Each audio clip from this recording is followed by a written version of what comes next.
Mr. President, thank you so much for having us here in the diplomatic reception room of the White House. It's a pleasure to join you today.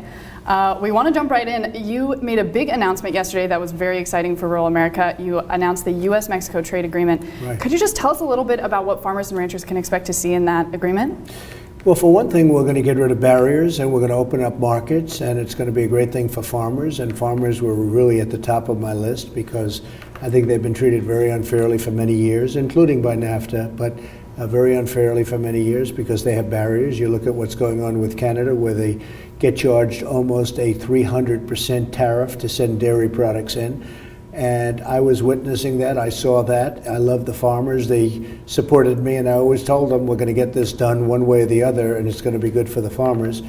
We also helped them a little bit, as you know, through our great Secretary Perdue, and to the tune of $4 billion so far, because we want to give help. They deserve help because they were targeted by China and probably others. But now it's all coming back, and it's coming back strongly. And I said, just stick with me for a little while, and we're a little ahead of schedule. And Mexico deal is signed, and it's going to open up Mexico even more. And it'll be far better than NAFTA. And we're working on the European Union also, where they have very, very strong trade barriers up, where the farmers can't get their product in. And we're working on Canada. Canada, we just said, look, if you don't do something about these barriers that you have and these tremendous tariffs that you have for our farmers and others, then we're not going to be making a deal. We're just going to tariff you coming back in. Because Canada's been very rough on our farmers. And you go to Wisconsin, you go to Iowa, you go to upstate New York and different places where you have very big farm communities. They've been treated very, I would say, in a rough manner by Canada. So hopefully that'll end. We have meetings today with Canada. They came down to see us about trying to get into the deal. Right now we're not letting anyone else in the deal because of the fact that we want to make sure our farmers are properly taken care of. And if they're not going to be properly taken care of, we're not going to do the deal. Well, and Mexico, of course, was a big part of this, and you talked yesterday at your press conference that Mexico is also going to look into buying more agricultural products. Yes. And of course, they also, I'm curious, are you planning to, steel and aluminum tariffs have caused them to apply some tariffs to U.S. farmers. Any plans to take those down now that an agreement has been reached? Well, you know, an amazing thing happens here. Our steel industry was dead. It was going to go out of existence. And, you know, we need steel. If you think about it from a military standpoint, from any other standpoint, we need, from a defense standpoint, we need steel. I put tariffs on for steel and for aluminum. Our steel mills are booming. It's probably the biggest expansion industry in the country right now. The steel is booming. We're making steel again. And I will tell you that prices are going to start to come down because, as an example, U.S. Steel's opened up 6 plants. They're spending billions of dollars. Other companies are spending hundreds of millions and even billions of dollars. And steel has become one of the hottest industries right now. That's a beautiful thing. So we have to remember that. I would say that automatically tariffs are going to start coming off products that we send to other places. There's only a small amount of farm products that are affected by the tariffs having to do with steel. But we're very proud of what's happened with the, and even the farmers will, you know, ultimately, if we need it for defense, we need it for, and we have to have a steel. You can't, there are some industries you can frankly do without. This country has to have steel, and it has to have aluminum. We need it for so many different things, but we do need it for our military. We have to be able to buy it. We can't buy everything from China or other places. But I think you're going to see a tremendous opening up of the markets for the farmers. That was very important to me.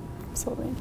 Farmers, of course, have also been very much the tip of the spear when it comes to China. They've been hurt in a lot of ways. Your administration announced yesterday the trade aid package at the USDA. Could you just, what's your message to farmers who are facing 5 years of declining prices, but and now China is penalizing them even further? Right. Well, I mean, when I ran, as you remember, and I've always said, if you go from election day 5 years back, take soybeans, it's dropped in half. That had nothing to do with me. So it came down, and I guess you figure you would know this better than anybody, but 15 years of declines in terms of farmers. They've had 15 years, straight years in terms of decline. Part of the reason is that they're very highly tariffed in Canada and other places, And they also have other types of barriers. I call tariffs a barrier to a certain extent, but they have other types of barriers. I think the farmers are going to do fantastically well. We're opening up markets that they never had before. China we have a trade deficit with China, the likes of which nobody's ever even conceived of before. It'll be at least $375 billion. Somebody had to do something. Now, the farmers, there are big barriers, big tariffs. I opened it up for cattle, as you know. I got that done for beef. And a lot of good things are going to happen. But you know, this doesn't happen overnight. You can't just go in and say, China's been hitting our country very, very hard for a long period of time, for many, many years. Actually, it would be more than a decade, and really probably, if you look, at least 25 years. And they've been taking out billions and billions of dollars. And I've said in my campaign, we have to stop. We can't let this continue. And the Chinese have said, well, then they're going to go after our farmers, because they know I love the farmers and the farmers love me. I mean, look at the vote. And all I'm saying is that look at what happened with Mexico. We've taken down barriers. We've opened it up. We've expanded the market. They're going to now buy much more from our farmers. They are agreeing to buy much more farm product from our farming areas. And with China, it's going to be the same thing. And I will say this, I've heard soybean prices are starting to move up, and a lot of other prices are starting to move up, and that's way ahead of schedule, and I'm really happy about it. But I view the farmers as really great patriots. They're really great patriots. They understand it.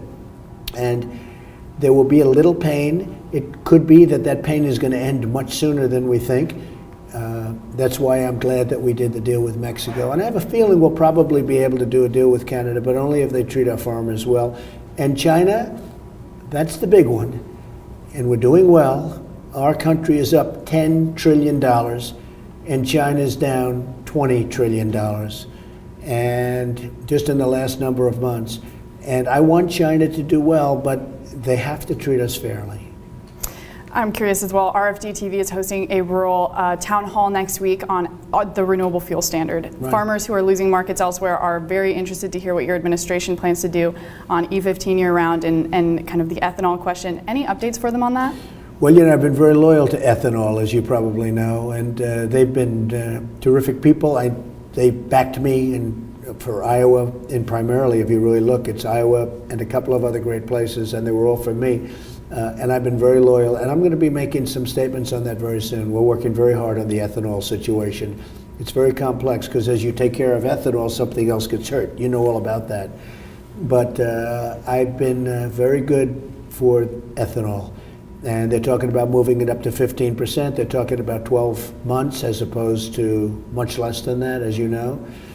And I'm looking at both of those situations. I've been dealing with Senator Grassley and Senator Joni Ernst, and they're terrific people. And I think we're going to come to a very good solution for the farmers. Kind of related to that, rural infrastructure is obviously a key issue for folks, whether it's roads and bridges or schools and hospitals. Rural communities across the states are hurting. Any update on, we heard about an infrastructure package last year. Any update on where that might be? Yeah, right after the election, we're going to start on it. Right now, the Democrats are obstructionists. All they want to do is obstruct, and that's what they do. They don't have good policy. I don't know if they're good politicians. I would say maybe not.